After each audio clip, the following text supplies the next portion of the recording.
Welcome to new TV Telugu. Telangana ప్రభుత్వం కీలక నిర్ణయం తీసుకుంది. మహిళా ప్రయాణికులకు ప్రత్యేక కార్డులు పంపిణీ చేయాలని నిర్ణయం తీసుకుంది.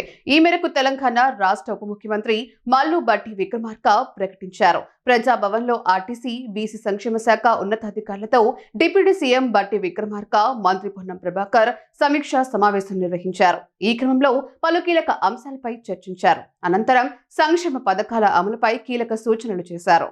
మహాలక్ష్మి పథకం వల్ల ఆర్టీసీ లాభాల్లోకి వచ్చిందని వ్యాఖ్యానించారు. మహిళలకు ఉచిత బస్సు ప్రయాణం ద్వారా 255 కోట్ల రూపాయలు ట్రిప్స్ పూర్తి అయ్యాయని పేర్కొన్నారు. పీఎం ఈ డ్రైవ్ కింద హైదరాబాద్కు 2800 ఎలక్ట్రిక్ బస్సులు నడుస్తున్నాయని, నిజామాబాద్, వరంగల్కు 100 ఎలక్ట్రిక్ బస్సులు కేటాయించామని తెలిపారు. ఆర్టీసీ పీఎఫ్ బకాయిలు 1400 కోట్ల రూపాయల నుంచి 660 కోట్ల రూపాయలకు తగ్గించామని పేర్కొన్నారు. వచ్చే విద్యా సంవత్సరం తొలి రోజునే పుస్తకాలు, యూనిఫామ్లు, షూస్ పంపిణీకి చర్యలు చేపట్టామని తెలిపారు.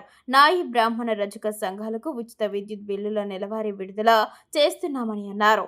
100 ఇంటిగ్రేటెడ్ స్కూళ్లకు ఒకేసారి అనుమతి ఇచ్చామని, ఇందుకోసం కార్పొరేట్ స్థాయి భవనాల నిర్మాణం చేస్తున్నామని వివరించారు.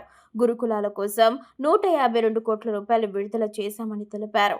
30,000 కాటమయ్యే రక్షణ కిట్లు పంపిణీ చేశామని మల్లు బట్టి విక్రమార్క పేర్కొన్నారు.